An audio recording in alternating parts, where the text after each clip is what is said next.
Hello everybody, magandang araw. Ngayon ituturuan ko kayo kung paano mag-transfer from PayPal to PayMaya. So ngayon, wala pang direktang paraan para ma-transfer mo ang iyong PayPal funds sa iyong PayMaya. So gagamit tayo ng third-party application katulad ng ating bangko. So dito, buksan mo lang yung PayPal application at i-click mo ang iyong balance na nasa taas. So dito ay i-click lang natin ang transfer at piliin ang bank account. Okay, so kailangan lang natin ilagay ang buong detalye ng ating bank account. Pagkatapos niyan, ay transfer na natin ang funds. Ngayon na na-transfer na natin sa ating bank account ang funds, buksan natin ang ating bank account. Okay, so dito i-click lang natin ang transfer. Depende kung anong bank account ang gagamitin mo at i-click ang to another bank.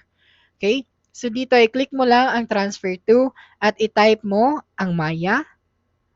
Okay. At makikita mo ang Maya Wallet, i-click mo lang yan at i-type dito ang account name at account number.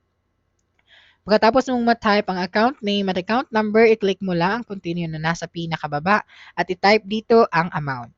Pagkatapos, i-click mo lang ang confirm at mapupunta na yan sa iyong PayMaya account. And that's it for this video. If you think this video helped you solve your concern, please subscribe, like this video, and leave your comment below. Bye!